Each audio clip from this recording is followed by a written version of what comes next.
noite, pessoal. Hoje a gente vai falar um pouquinho sobre o uso de substâncias. Primeiro eu vou me apresentar, meu nome é Luana Frick, eu sou psiquiatra pelo Hospital Santa Marcelina, em São Paulo, sou psiquiatra da infância e adolescência pelo Hospital São Paulo, Unifesp, e estou fazendo uma pós-graduação em psiquiatria forense pela USP, tá bom? Hoje nós vamos falar um pouquinho sobre o uso de substâncias, como é que a gente faz o diagnóstico diferencial quando o indivíduo faz o uso de substância e como é que a gente precisa, quais são os protocolos que a gente faz em cada caso peculiar. Que cada paciente ou cada momento em que o paciente é abordado, ele precisa de uma abordagem peculiar para aquele instante, para aquele momento. Então, hoje a gente vai falar um pouquinho sobre o uso de substâncias. Então, o uso de substâncias psicoativas é um fenômeno que já vem há muito tempo, tá? Há milênios de anos. A gente já tem histórias de indivíduos que já falavam sobre o consumo de álcool ou o consumo de outras substâncias. E qual é o problema de fazer o uso de substâncias psicoativas? Muitas vezes está muito mais relacionado aos transtornos que esse indivíduo pode desencadear ou até mesmo aos agravos à saúde. O que isso significa? O indivíduo ele pode cometer delitos, ou ele pode ficar agitado, ou ele pode se expor, ou ficar agressivo com membros de família, alguma coisa do gênero. E isso faz com que ele tenha um agravo à saúde não só dele, como um agravo à saúde dos outros que permeiam esse indivíduo, tá? E o que é importante para nós sobre o uso de substâncias é saber o padrão de utilização e qual o tipo de substância consumida. Por que precisamos saber disso? Porque dependendo do padrão de utilização, a gente vai ter um tipo de abordagem. E dependendo da droga consumida, teremos também um tipo de abordagem. Principalmente nas questões medicamentosas. Então, haverá alguns momentos que algumas medicações serão contraindicadas, até mesmo, por exemplo, paciente que faz uso de álcool. Se ele está intoxicado, o uso de benzodiazepínico pode piorar o quadro e rebaixá-lo mais.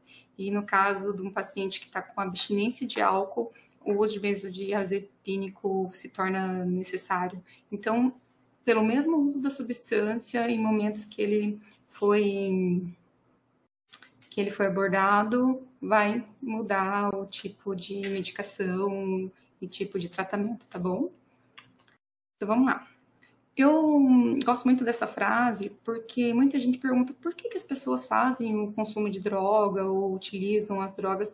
Então, quando o indivíduo ele usa droga, a gente pode intuir que ele está querendo aliviar uma dor, ou talvez uma dor que ele está sentindo na alma, e que ele precisa produzir um espírito mais agradável, mais singelo, porque ele pode estar no sofrimento, alguma coisa.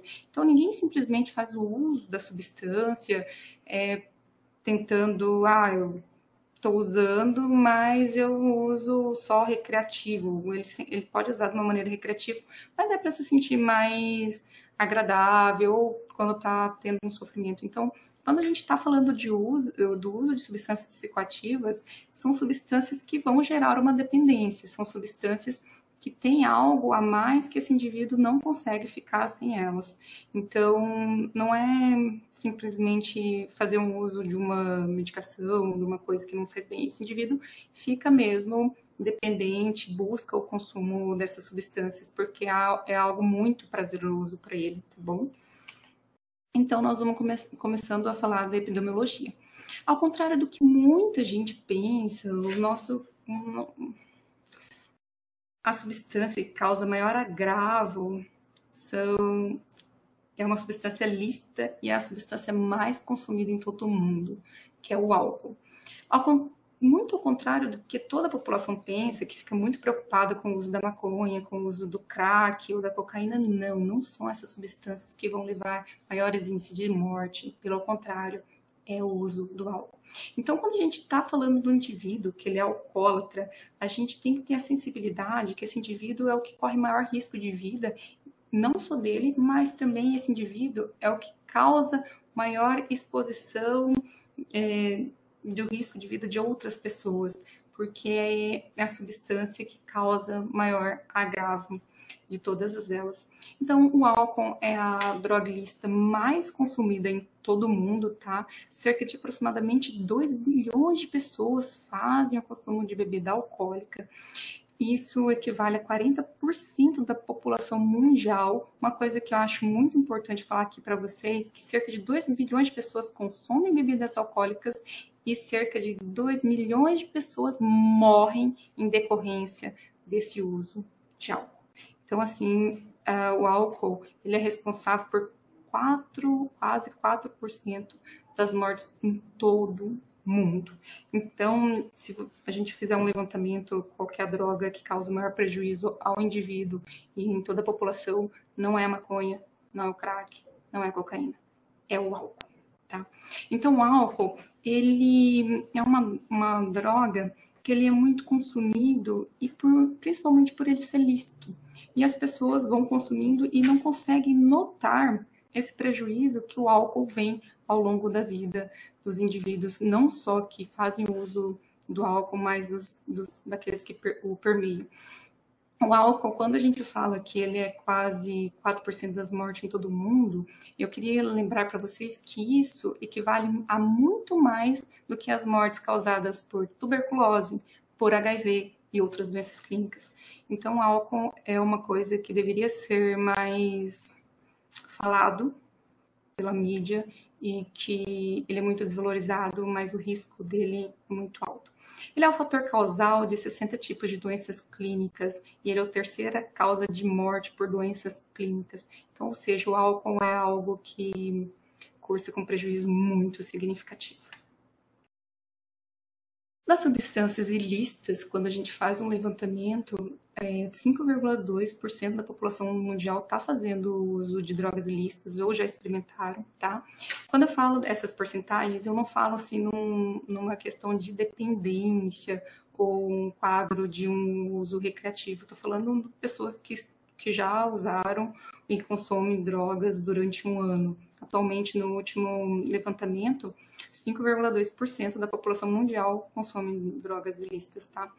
O aumento do consumo nos últimos 2 anos tem mudado. Havia um índice de consumo de cocaína e crack até relativamente alto e atualmente esse índice de cocaína e crack tem reduzido nos últimos anos, principalmente nos últimos 2 anos, e tem subindo bastante o consumo de maconha, tá? Principalmente em jovens, eles têm usado bastante maconha. O consumo no Brasil de maconha é de 7% da população total, de cocaína chega a 4% e o de crack de 1,4%. O índice de morte nesses pacientes é bem menor comparados àqueles relacionados que fazem uso de álcool. Então, álcool digamos, é o ouro de quem mexe na dependência química por ter um maior risco, não só pelo paciente, mas de uma violência doméstica. Lembrando um pouquinho da epidemiologia que nós estamos falando aqui, nós já entramos na parte de drogas ilícitas, mas eu acho importante falar que o álcool, a bebida mais consumida no mundo é a cerveja, tá? O Brasil está entre os principais. E o país que mais consome álcool é a Rússia. A Rússia, eles têm um consumo muito grande de álcool e lá eles têm um grande prejuízo também com o uso desse álcool. Não necessariamente um país que consome muita bebida alcoólica terá muito prejuízo social pelo uso da bebida. Às vezes a população, a sociedade consegue fazer um bloqueio, por exemplo, não beber dirigindo, tomar algumas medidas que o uso do álcool não se torne tão violento dessa maneira. Então, alguns países consomem bastante álcool, mas não tem um prejuízo tão significativo quanto outros países consomem bastante álcool. Então, depende da política do meio em que o indivíduo vive e outras características além desta. Então, agora a gente vai falar sobre como é que a gente faz o diagnóstico e como é que é o quadro clínico. Então, 3 coisas que a gente vai falar bastante, que é o uso de álcool, o uso de maconha e o uso de cocaína. E como é que a gente vai fazer o diagnóstico? Isso que eu acho importante vocês saberem. Então, quando a gente fala sobre o uso de substâncias psicoativas, não necessariamente eu vou falar de um paciente que é dependente, tá? Então, o paciente que faz um uso uma vez na vida, ele não é um paciente que ele é dependente. Então, quais são os critérios que a gente tem que ter para um paciente ser dependente químico ou não ser? Quais são os critérios diagnósticos que eu observo que o paciente não só é um dependente químico, mas no momento está intoxicado, ou um paciente é um dependente e no momento ele está no momento de abstinência. O que eu preciso notar nesses pacientes? Quais são as nuances, as pequenas diferenças que tem um paciente e no outro? Então, a gente vai falar um pouquinho sobre isso, tá bom? Então, como eu já disse, para a gente fazer o diagnóstico, nós vamos precisar de duas coisas. Saber qual que é o que o paciente está fazendo uso. Além disso, nós vamos precisar também saber qual momento que ele está sendo abordado. Ele está sendo abordado logo após o uso? Ou ele está sendo abordado no indivíduo que está sem fazer uso há algum tempo, tá?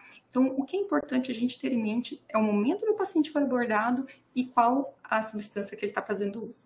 Então, vamos começar falando da intoxicação. Então, a intoxicação é uma condição que é transitória, que acontece devido à recente ingestão da substância e varia de acordo com a substância utilizada. Então, no álcool, vai ter uma relação não só do uso recente, mas também dos níveis plasmáticos que esse indivíduo fez o consumo. Por exemplo, se ele só tomou 0,5 miligramas por decilitro de sangue, esse paciente não vai ter um prejuízo tamanho como aquele paciente que fez 50 miligramas de álcool por decilitro de sangue. O que tem 50 miligramas por decilitro de sangue, ele já está em coma, já está no quadro bem de intoxicação. Ele pode estar confuso, fazendo um quadro até mesmo de coma. Então, vai ter uma dependência, vai estar relacionado à quantidade de álcool que o indivíduo fez, tá? Então, quanto maior o índice de álcool, maior o quadro de intoxicação. A gente vai depender do índice do uso para ele desenvolver o quadro de intoxicação. Então, não vai ser só o uso recente, como a gente vê na própria definição pelo DSM. Um esclarecimento que eu queria falar para vocês, na psiquiatria, nós não temos exames, então nós temos o manual diagnóstico, que é o DSM, em que tem alguns critérios que falam quando o paciente tem uma dependência, quando ele está intoxicado, quando ele tem uma abstinência, e a gente leva isso para o uso das substâncias psicoativas que eles estão fazendo uso. Então, a gente se utiliza, assim, do manual diagnóstico, tem também o CID, mas utilizamos mais o manual diagnóstico, que ele foi mais atualizado recentemente em 2015.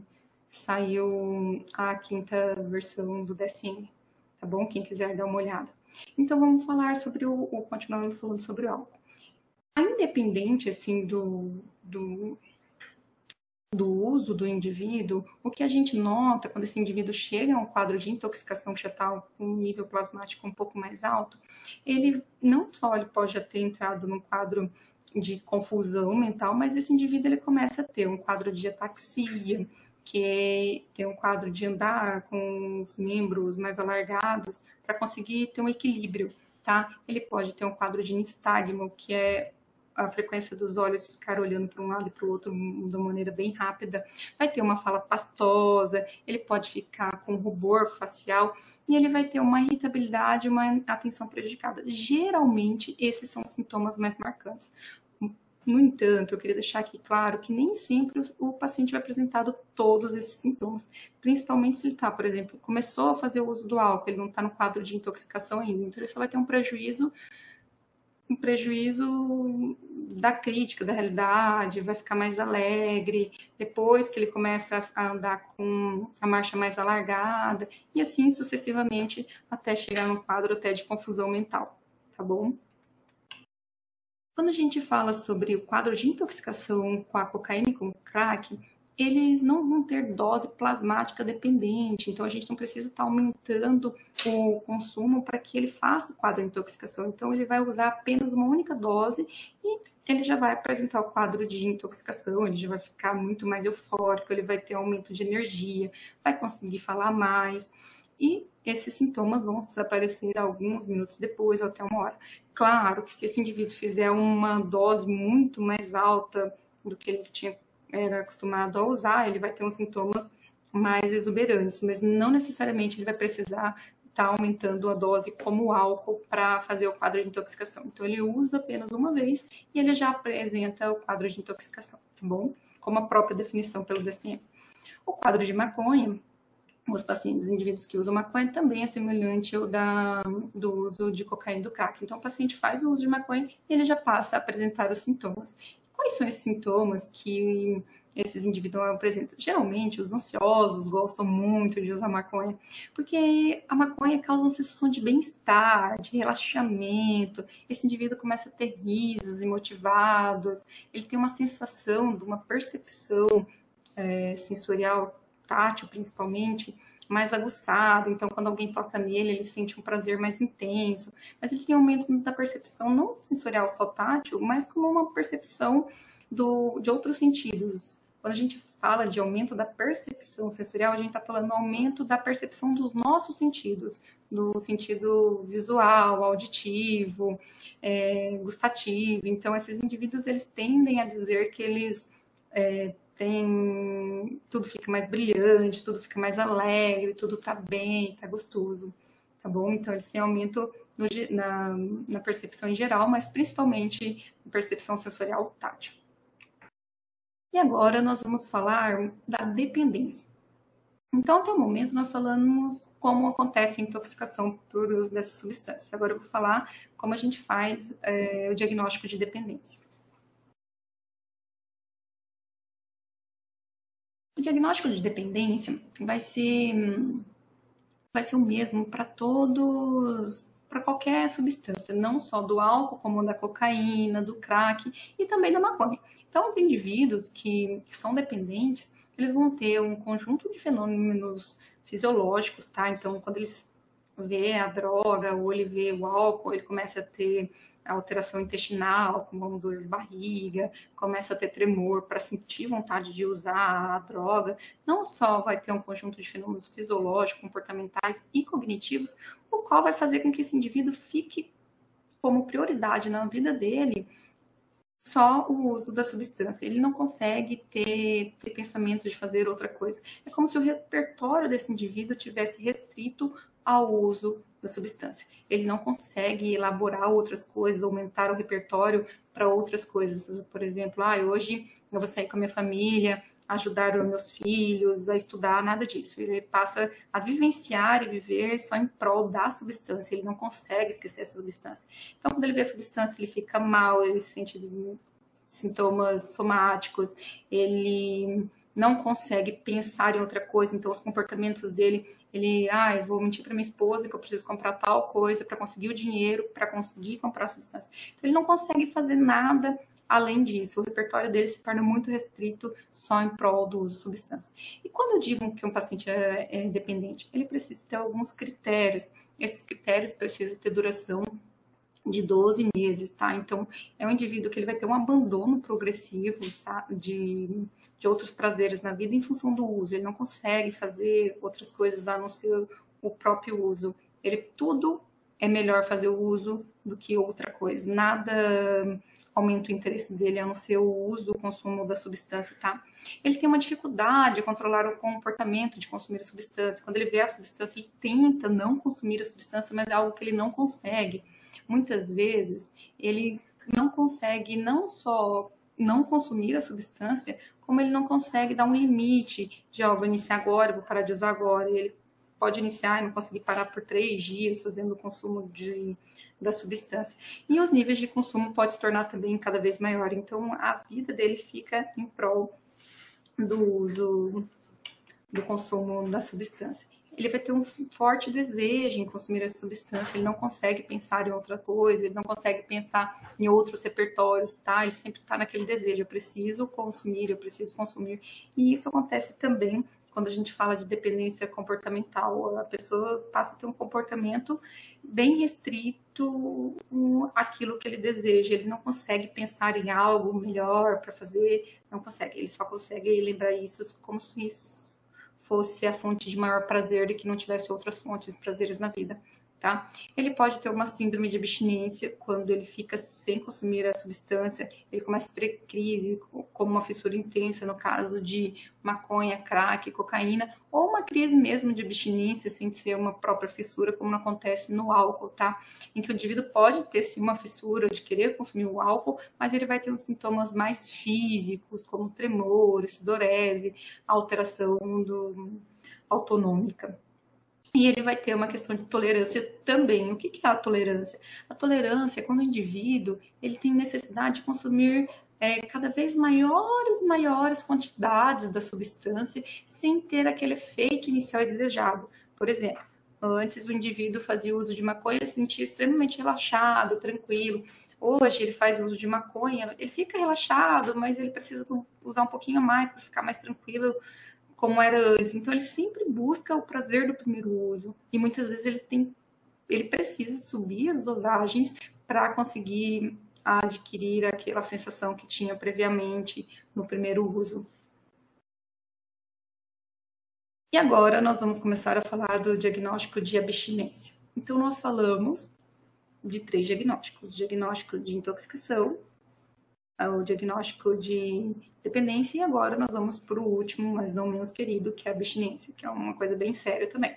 Então, quando a gente fala da abstinência, é quando o indivíduo tem alguns sintomas em que acontece quando ele cessa ou ele mesmo só reduz o consumo. Então, um indivíduo que fazia, por exemplo, uso de 3 litros de álcool, que passa a consumir 2 litros de álcool, ele já pode ter alguns sintomas de abstinência, tá?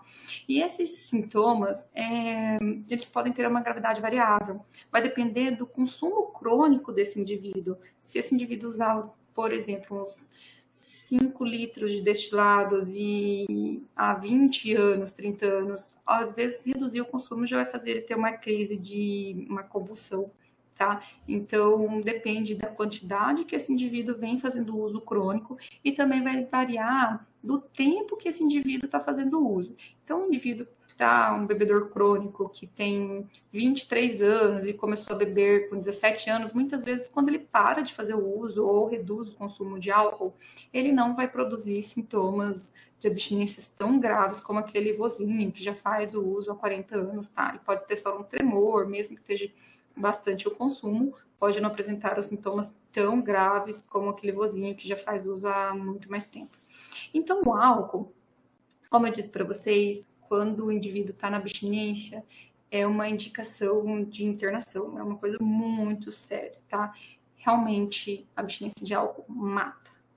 Então, os sintomas que o indivíduo possui quando ele está em abstinência de álcool são tremores, agitação, inquietação, náuseas, vômitos. E muitos deles pode ter o quadro que é muito complicado, que nós chamamos de delírio tremens, que é aquela forma mais grave da abstinência alcoólica, quando esse indivíduo não só tem sintomas descritos acima, como eu disse, agitação, tremores, vômito, alteração da frequência cardíaca, pressão arterial, que também vai estar bem aumentada. Esse indivíduo também tem confusão mental, e ele também passa a ter sintomas psicóticos. Então, ele passa a ver vultos, ele passa a ver bichos. É muito comum ter zoopsia, sabe? Ver bichos subindo pelo corpo, pequenos aracnoides e outras coisas mais, e eles referem muito isso. E esse paciente não necessariamente ele tá psicótico, tá? Tá relacionado muito mais a gente ter feito a retirada do álcool ou a redução mesmo do álcool desse indivíduo.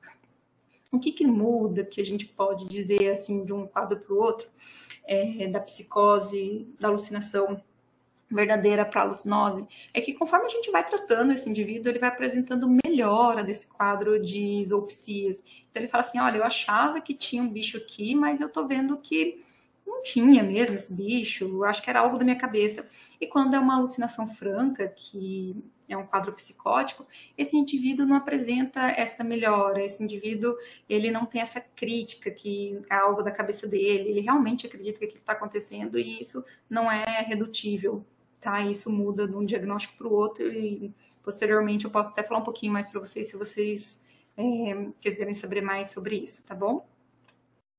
Sobre os sintomas de crack e cocaína. Então, o crack e a cocaína, quando a gente tem sintomas de abstinência, é mais aquele momento de fissura. Aquele indivíduo, ele fica com uma ansiedade, uma irritabilidade muito significativa, porque ele quer fazer o consumo da substância. E mesmo esses indivíduos assim não terem prejuízo que o álcool tenha, nesse momento, esse indivíduo, ele tem uma necessidade de ser contido, muitas vezes até com contenção química e física também. Por quê? Porque esse indivíduo ele entra numa fissura que ele começa a ficar muito agressivo, ele começa a agredir as outras pessoas que estão próximo dele, ele quer porque quer que alguém arrume um dinheiro para ele conseguir fazer o consumo da substância. E o mesmo acontece com a maconha, tá? Então, o crack, ele vai ter uma alteração de humor, em que a pessoa fica ansioso ou irritado, e a maconha também, o paciente começa a ter algumas alterações emocionais, ele fica bem irritado, ele passa a não querer dormir mais, começa a apresentar dificuldade de dormir, ele tem alteração do apetite, porque a maconha abre o apetite dele, então se ele para de usar a maconha, ele começa a ter uma perda do apetite, e ele começa a ter alguns desconforto físico, como uma fadiga, assim, porque o uso da maconha deixava ele mais tranquilo. Isso acontece principalmente em pacientes ansiosos. Então, agora a gente vai falar como é que a gente vai fazer o manejo desses pacientes. Então, uma coisa só que eu gostaria de deixar bem clara sobre o consumo e o uso de substâncias psicoativas, a droga que vai menos causar dependência é a maconha, tá? Então, a maconha é uma droga que causa menos dependência e a gente quase também não pega em pronto atendimento pacientes que estão intoxicados pelo uso da maconha, tá? Muitas vezes o que chega mais para nós são indivíduos que estão intoxicados pelo álcool, abstinentes de álcool, e indivíduos que estão com fissura do uso de substâncias crack, cocaína e às vezes até da maconha também. Mas a intoxicação acontece mais pelo crack, cocaína e o álcool. A maconha não chega bastante em pronto atendimento para nós, não. E o que vai depender o manejo desses pacientes? O manejo desses pacientes vai depender muito da qual substância foi consumida e como é o padrão de consumo. Então, não só o manejo vai depender disso, como o diagnóstico vai depender disso. Então, se a gente consegue fazer o diagnóstico do indivíduo, em que momento que ele está, a gente consegue fazer de uma maneira mais eficaz o manejo desses pacientes. Uma coisa que é muito frequente é observarmos nesses pacientes uma vulnerabilidade social, e não só uma vulnerabilidade social, uma vulnerabilidade psíquica. Geralmente, esses pacientes são moradores de rua, são pessoas que já foram abandonadas pelos seus familiares, que já não aguentaram mais a situação. E aí, então, essa questão de uma vulnerabilidade social e psíquica é uma coisa que a gente tem que saber para fazer o manejo desses pacientes. Mesmo no setor de emergência, no sentido de saber qual que é a vulnerabilidade desse indivíduo, se ele tem depois para onde ir, não tem para onde ir, como é que vai ser assistido depois quando sair dos setores de atendimentos, tá? E essa questão psíquica que precisa ser fortalecida ao longo de todo o atendimento. Então, vamos começar a falar como é que é feito o manejo nos quadros de intoxicação. Não menos importantes a outras substâncias, mas sendo a mais importante que eu gostaria que ficasse bem claro para vocês, vamos começar falando da intoxicação por álcool. Por álcool ser uma substância que causa muito prejuízo como um todo, iniciaremos por ela. Então, quando o indivíduo ele chegou a fazer um consumo de álcool muito além dos níveis plasmáticos, em que o indivíduo não fica intoxicado, mas assim, fez o uso a nível de ficar bem intoxicado, ficar rebaixado, o álcool é um depressor do sistema nervoso central. Então, o que a gente vai fazer para esse indivíduo, tá? Como ele está com depressão do sistema nervoso central, nesses casos, esses indivíduos eles vão precisar de suporte básico de vida, proteção da via aérea, vai ter que ter uma monitorização dos eletrólitos, tem que fazer uma administração de fluidos, geralmente esses pacientes fazem um quadro de desidratação, tem que fazer reposição de glicose. A glicose, quando a gente faz uso da tiamina, a gente tem que repor a glicose depois de 2 horas que fez o uso da tiamina, principalmente pelo risco da síndrome de Wernicke-Korsakoff, tá? Então, uma coisa que é importante também saber é que quando esses indivíduos estão intoxicados por álcool, estão muito agitados e agressivos, muitas vezes a gente precisa fazer uma contenção física. O que é uma contenção física? É manter o indivíduo contido para que não coloque ele e os outros pacientes em risco, tá? E fazer uma contenção química. A contenção química, muitas vezes na psiquiatria, é feito com o uso de Aldol, que é o antipsicótico de primeira geração, e que acalma bastante esses indivíduos, tá? Quando o paciente está agitado pelo uso de álcool, o uso de benzodiazepínicos e histamínicos é contraindicado. Por quê? Porque o álcool já faz depressão do sistema nervoso central. Caso eu use benzodiazepínico ou histamínico, eu vou potencializar a depressão do sistema nervoso central, porque essas drogas fazem uma depressão do sistema nervoso central também. E o uso do Aldol, quantas doses eu posso fazer, quantas doses eu não posso fazer? A gente faz uma dose IM, uma ampola de Aldol convencional, não aquele Aldol decanoato, que são substâncias diferentes. Os dois são Aldol, mas um dura durante o mês e o outro é só para o momento de crise. Então, nós fazemos o uso de Aldol, aguardamos em torno de 30 minutos. Caso o paciente não melhore, nós fazemos outra ampola de Aldol e assim sucessivamente. Podemos fazer até 6 ampolas. Contudo, eu nunca cheguei nesse patamar, eu faço até 3 ampolas, geralmente o paciente já fica muito bem. E não fazemos também a administração EV, sempre utilizamos a administração IM. Na psiquiatria não fazemos nenhuma medicação endovenosa, só intramuscular. A intoxicação por crack e cocaína, uma coisa que é muito necessária é fazer o rastreio de síndrome coronariana aguda. Então, o mesmo protocolo que é utilizado em pacientes que têm síndrome coronariana aguda é feito também para os indivíduos que fazem o uso, estão intoxicados pela cocaína e pelo crack, tá? Uma coisa que é muito importante, que eu ressalto aqui, que o uso de drogas, beta-bloqueadoras e antipsicóticos estão contraindicados. Por quê? Então, a gente faz um rastreio de síndrome coronariana, a gente vai iniciar um protocolo igualzinho à síndrome coronariana para os pacientes que não são usuários de droga. Contudo, a gente não vai poder usar as drogas beta-bloqueadoras e nem os antipsicóticos, pelo risco cardiovascular. Então, quando a gente faz uso de droga beta-bloqueadora, ele vai ter um aumento de pressão e vai também aumentar o risco de ter uma isquemia cardíaca. E o mesmo acontece com antipsicóticos. Os antipsicóticos, eles fazem uma arritmia, então isso pode piorar o quadro do paciente, tá? Os benzodiazepínicos, diazepam, eles vão ter um efeito protetivo para esses pacientes, não só de uma questão de prevenir uma convulsão, que ele tem um efeito protetivo para esse indivíduo não ter um quadro convulsivo, mas também para prevenir as complicações cardiovasculares que acontecem muitas vezes no caso de intoxicação por uso de cocaína e crack. Então, ele deve ser muito utilizado quando o paciente tem um quadro de intoxicação por cocaína e crack, exceto nos casos em que o indivíduo não está fazendo só o uso de cocaína e crack, mas também está fazendo o uso com álcool. Aí, esses casos, o indivíduo não pode fazer o uso de benzodiazepínico. Muitas vezes o indivíduo ele pode fazer uma intoxicação não só por álcool, cocaína e crack, muitas vezes ele faz uma intoxicação em que está fazendo uso de cocaína, crack e álcool, tudo simultaneamente. E nesses casos, o uso de benzodiazepínicos estão contraindicados porque o álcool já faz uma depressão do sistema nervoso central. A maconha. A maconha é muito raro nós pegarmos casos de intoxicação pela maconha. Muitas vezes a gente faz o uso do propanolol, tá? Que é um beta-bloqueador, e essa medicação consegue ter uma melhora significativa nesses pacientes da hiperemia conjuntival, da questão de eles terem essa questão cardiovascular.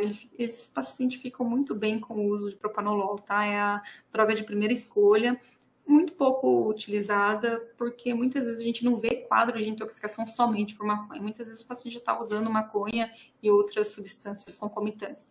Em casos de fibrilação arterial, já tem estudos que falam sobre o uso da digoxina, tá? Que pode ser usada também.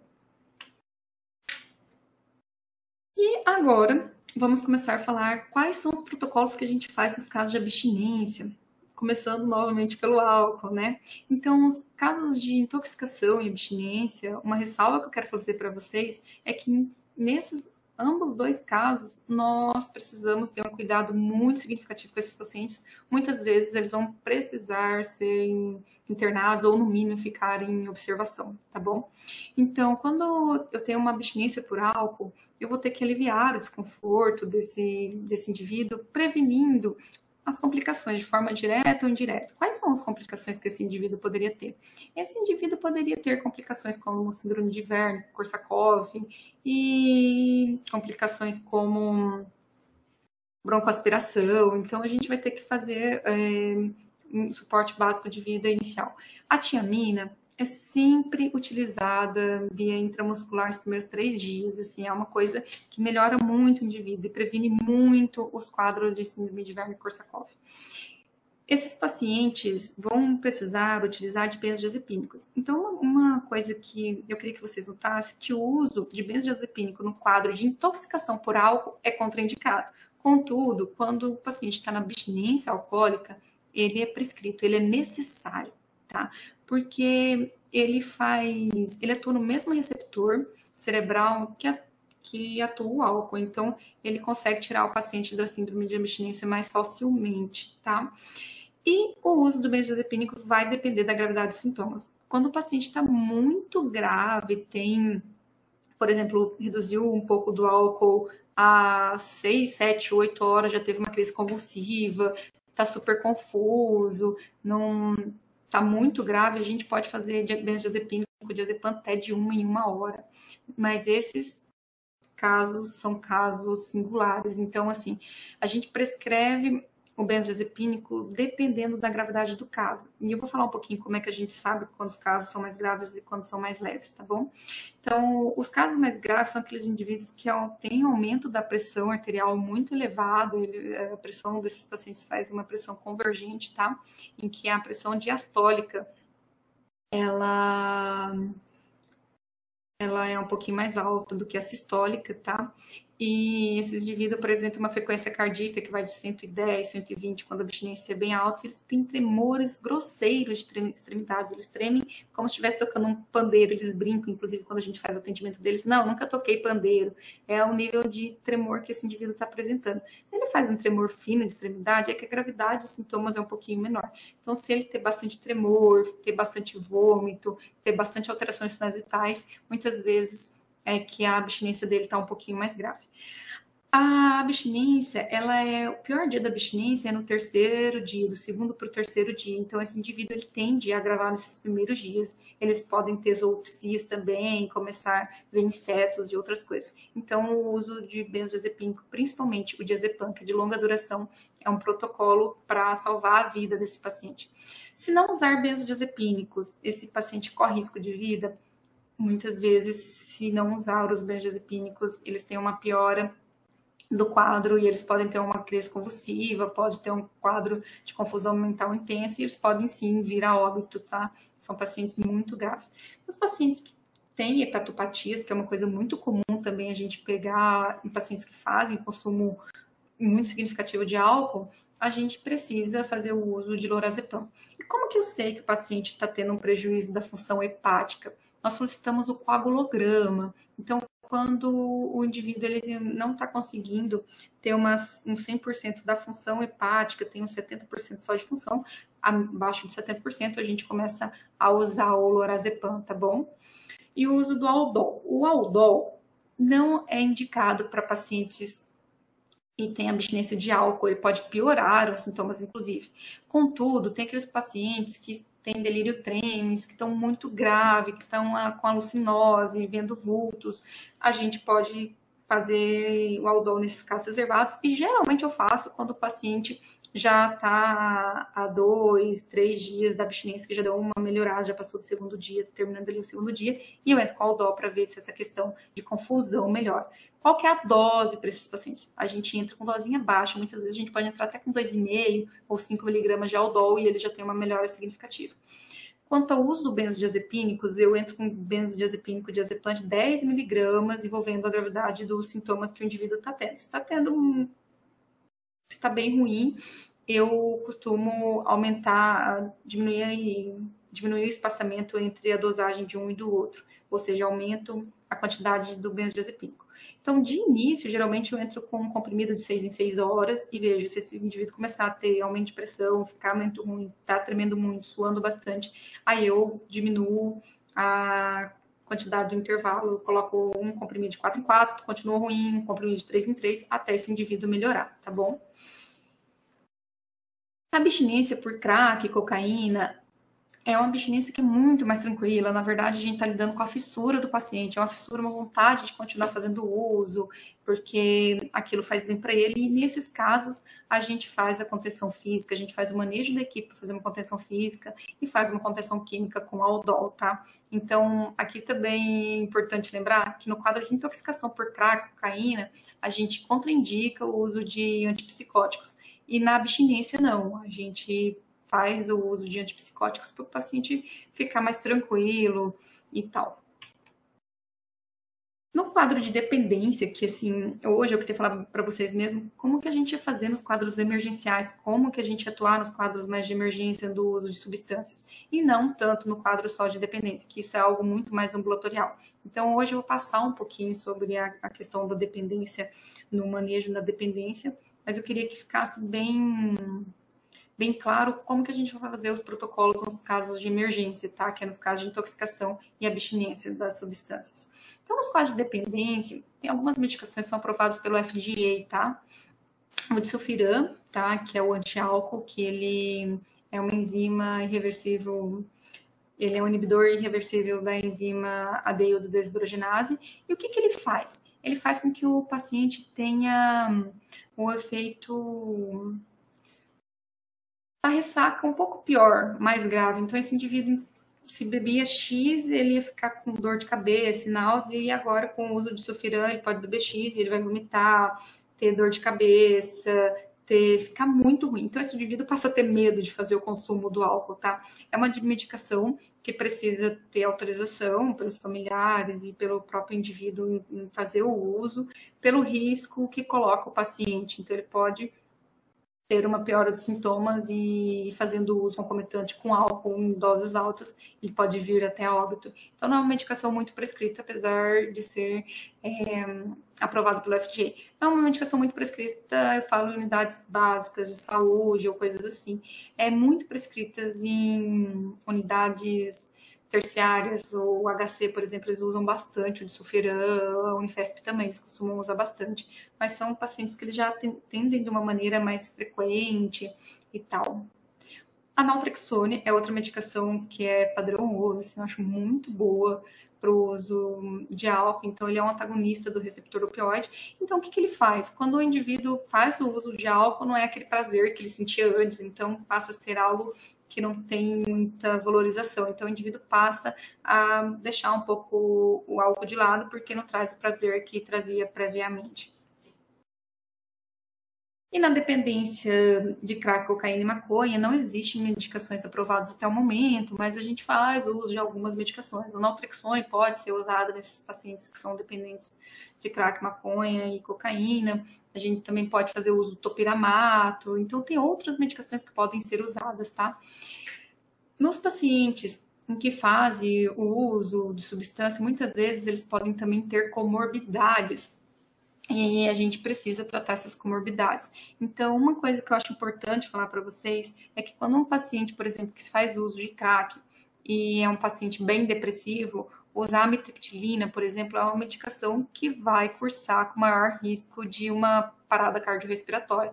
Então, sempre dá preferência por medicações que não exponha o paciente em um maior risco. Então, a gente tem que notar quais as comorbidades que esses pacientes têm e definir quais medicações que pode ser usada mesmo que esse paciente faça um uso de substância. Tá? Então, dar preferência, por exemplo, por inibidores seletivos da recaptação de serotonina é muito melhor do que dar uma amitriptilina, por exemplo. Tá bom? E agora eu trouxe uma questãozinha para vocês verem se vocês conseguem elaborar uma hipótese diagnóstica e falar sobre um pouquinho do tratamento que deve ser instituído nesse caso. Então, vou ler aqui sobre o caso clínico e a gente tira uns minutinhos para discutir sobre os sintomas, o que vocês precisarem e tirar dúvidas de vocês. Combinado? Paciente trazido pelo SAMU, acompanhado do seu filho. Segundo ele, seu pai é etilista crônico há 25 anos. Atualmente, faz uso diário de 3 litros de destilados ao dia.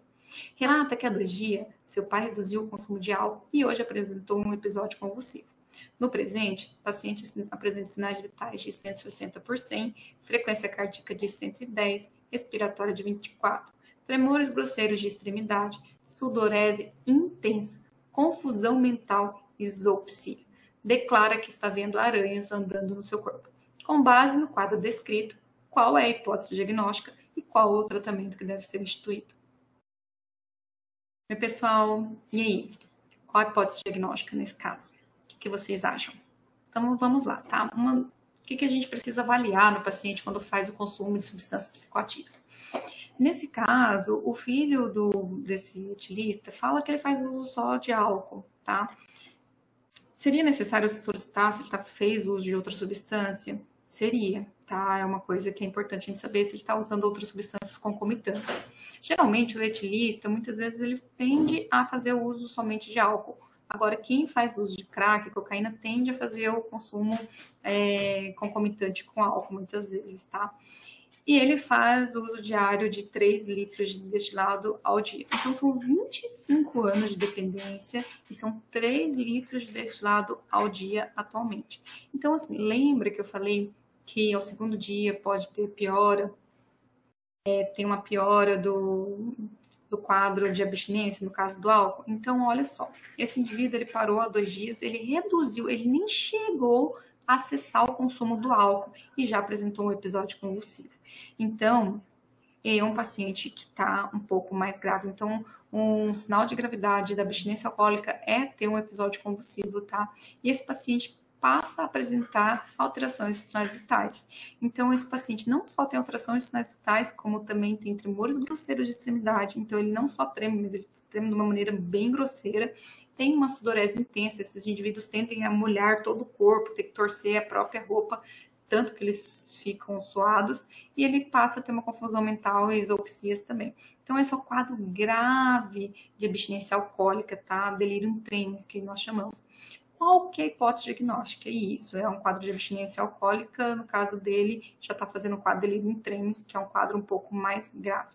Como é que deve ser feito o tratamento para esse indivíduo? Primeiro, a gente solicita vários exames para ver se é função hepática, como está toda a função desse indivíduo. Se ele se encontrar desidratado, a gente faz a hidratação, tá? A gente faz a solicitação de eletrólitos também e faz a reposição que esse indivíduo necessita. Contudo, o que a gente deve lembrar é que esse indivíduo vai precisar de fazer uso de benzodiazepínico. Nesse caso, que está muito grave, às vezes a gente já pode iniciar com um benzodiazepínico de 3 em 3 horas. E vai vendo como é que vai sendo a resposta desse indivíduo. Se ele continuar com alterações sinais vitais, se ele continuar com a sudorese intensa, a gente pode colocar um benzodiazepínico de 2 em 2 horas, ou até menos, até fazer esse indivíduo dormir. O benzodiazepínico, uma coisa que é muito importante ser falado, se o indivíduo está sonolento e está dormindo, não precisa fazer o indivíduo tomar mais um comprimido de diazepam. Então, o que é muito falado para a equipe, eu coloco sempre assim, fazer a administração se o paciente estiver acordado, se o paciente estiver sonolento ou já meio rebaixado, vai piorar os sintomas se der mais e mais benzodiazepínico. Então, ele pode fazer um quadro até de depressão respiratória. Então, é uma coisa que a gente tem que ficar meio em cima para ver se esse paciente está melhorando ou não, tá bom? Importante fazer o uso de tiamina nesses pacientes e reposição de glicose, caso assim, esse paciente necessite, tá bom? Então, por hoje é só. Muito obrigada. Se vocês tiverem alguma dúvida, eu estou aqui para tirar a dúvida de vocês, tá? E não só do caso clínico, se vocês tiverem uma dúvida em outra parte, vocês podem falar que a gente vai tirar as dúvidas aqui.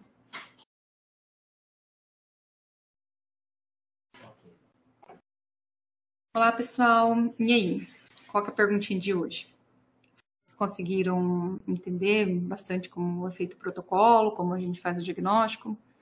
Uma das coisas também que é bem frequente acontecer, eu vou guardar vocês fazerem a pergunta e vou falar algo para vocês aqui, alguma ressalva. Uma coisa que é muito frequente acontecer é a gente atender esses pacientes terem algumas comorbidades, como transtornos psicóticos, tá? Muitas vezes o paciente está fazendo uso de álcool para conseguir dormir porque ele tem um transtorno afetivo bipolar. Muitas vezes esse paciente está em mania e precisa do álcool para diminuir essa irritabilidade, para conseguir dormir, para diminuir um pouco a euforia que ele se encontra. Outras vezes a gente pega ansiosos que fazem muito consumo de álcool e maconha, tá? Quem faz dependência de maconha frequentemente tem ansiedade como comorbidade. Então, a gente fazer o tratamento desses indivíduos, dessas comorbidades, fazem com que eles reduzam também o consumo de substâncias psicoativas. Então, a gente conseguindo fazer essa assessoria para esses pacientes é algo que pode fazer com que eles tenham uma melhor evolução, no sentido de não continuar fazendo o consumo das substâncias. No caso de quadro depressivo, quando o paciente está deprimido e não tem um quadro de transtorno afetivo bipolar, uma das medicações que é de preferência, quando o paciente tem uma comorbidade com quadro depressivo concomitante com o uso de substância, é o uso de sertralina, tá? É uma medicação, é um antidepressivo que consegue conter bastante esses pacientes.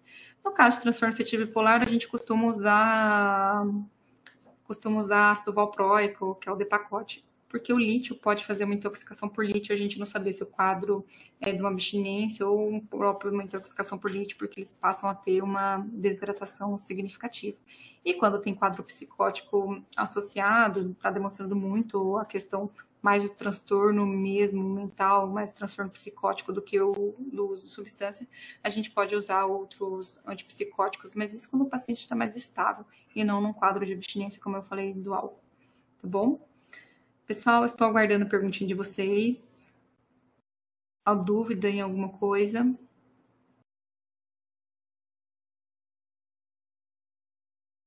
Sobre o diagnóstico, todo mundo conseguiu compreender? Sobre as medicações que devem ser usadas, os protocolos?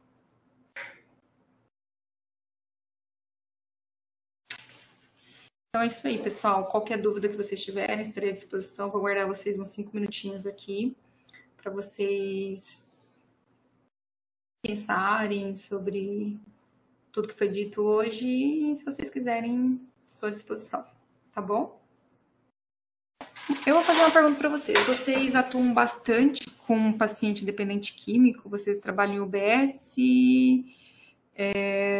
Trabalham em quais setores assim que vocês veem mais esses atendimentos de dependência ou intoxicação?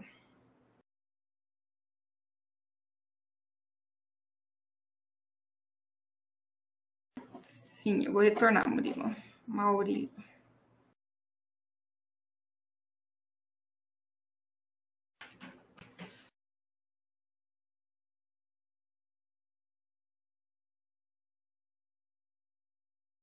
Enquanto o Maurílio está lendo, vocês costumam atender mais esses pacientes em quais setores? Vocês pegam muito esses pacientes na UPA?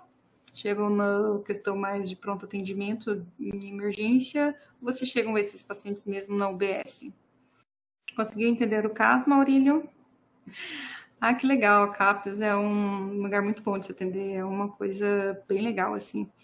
E nos casos desses pacientes que vocês atendem em Rondonópolis, tem um centro de apoio que vocês encaminham esses pacientes que fazem esses atendimentos ou não? Tá. Eu estou perguntando isso porque no estado do Mato Grosso nós temos o Adalto Botelho, que é a unidade 3, que faz atendimento desses pacientes, tá? Então, muita gente não sabe que nós temos o Adalto unidade 3, que é só atendimentos de pacientes que são dependentes químicos, tá? Então, não só os pacientes dependentes químicos, mas acabam sendo atendidos aqueles pacientes que fazem uso de substância e que têm, às vezes, alguma comorbidade psiquiátrica associada, mas o que é voltado é para dependência química. Então, é um lugar que...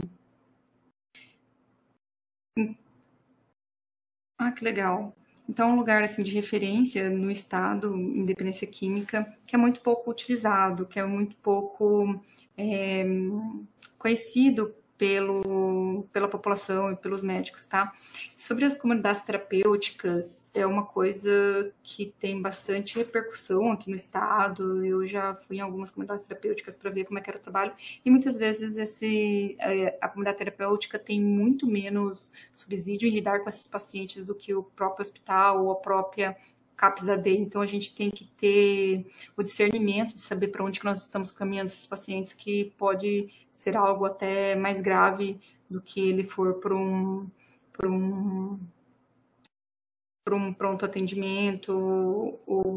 E por que eu estou falando disso? Justamente por isso, porque muitas vezes a gente não tem o conhecimento que tem a unidade 3, que é um lugar que é atendido esses dependentes químicos, e que muitas vezes os médicos postergam a fazer esses encaminhamentos, até porque não tem um conhecimento que tem essa unidade, tá? E que legal que, no caso da comunidade terapêutica, aí vocês conseguiam estabelecer vínculo com o CAPS de vocês. O manejo do paciente que procura a unidade de saúde querendo parar de beber. Olha, nesses casos, esses pacientes que querem parar de beber, eu tenho que ver qual que é o momento que esse paciente está. Ele só está fazendo uso... Quanto tempo que ele faz o uso? Ele faz um uso em que eu vou reduzir, tirar o álcool dele, ele vai entrar em crise de abstinência.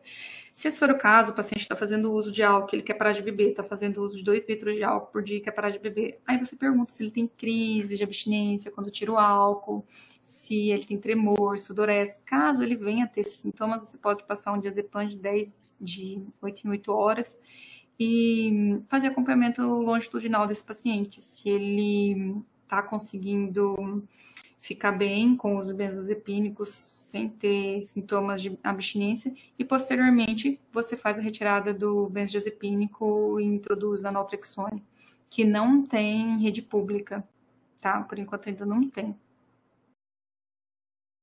Agora, se esse paciente para de fazer o uso de álcool e ele não tem sintomas de abstinência, você não precisa fazer essa semana de desmame do álcool com benzodiazepínico. O que é importante salientar para o paciente que, caso ele faça uso do benzodiazepínico, não pode fazer uso associado com o álcool, tá bom?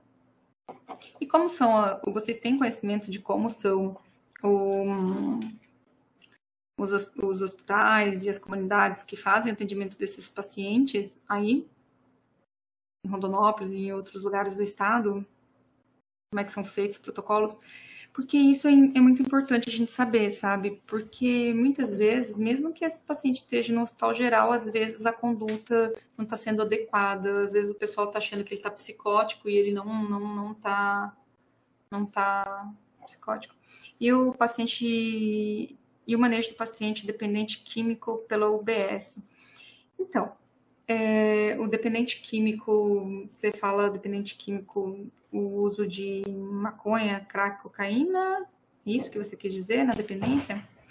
Quando a gente fala de dependência na psiquiatria, quando a gente fala de dependência química, a gente, para nós, é tudo, tanto álcool quanto cocaína e crack. Então, o manejo desses pacientes é assim, geralmente têm uma fissura significativa nos primeiros dias, então a gente tenta conter essa fissura, a gente pode entrar com antipsicóticos de primeira geração, que é a clorpromazina. Só que como essa clorpromazina também reduz o limiar convulsivo, o paciente não pode fazer uso concomitante com a substância.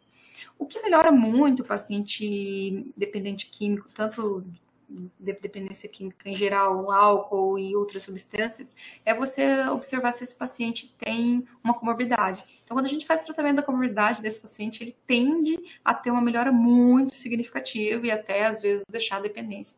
Que muitas vezes a dependência é como se fosse uma automedicação. Eu preciso dormir, mas não consigo dormir porque eu passo a noite, meu cérebro pensa muito, então ele faz o uso de álcool. Ele está muito deprimido e precisa usar cocaína ou crack para dar um up. Então, quando a gente faz o tratamento da patologia de base, esse paciente tende a ter uma melhora muito significativa. Então, é importante a gente buscar ver se ele não está tendo uma comorbidade, que muitas vezes é frequente nesses pacientes. É raro a gente ter um paciente que ele faz só o uso e não tem uma comorbidade associada.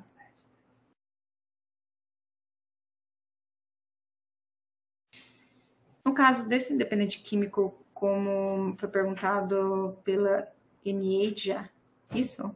Enieja. A gente pode fazer não só de achar a patologia de base, entrar com antipsicótico de primeira geração, no caso, a clorpromazina para tirar fissura, como a gente pode entrar com outras medicações. Por exemplo, ele tem um humor muito irritado, a gente pode entrar com ácido valproico, por exemplo, não pensando num TAB, mas para segurar o próprio paciente, sabe? A gente pode entrar com risperidona, também, que contém um pouco essa impulsividade. A gente entra com medicações que tirem a impulsividade do paciente, tá bom? Qualquer coisa, olha, estou à disposição para o que vocês precisarem, tá bom? Então, vou finalizando aqui, vou conversar com o pessoal. Se a gente finaliza, porque hoje não está tendo muitas questões, tá bom? Obrigada, muito obrigada a vocês todos. Espero que vocês tenham conseguido compreender e que eu consiga ter ajudado vocês a ter um discernimento sobre as medicações também. Muito obrigada. Fiquem com Deus.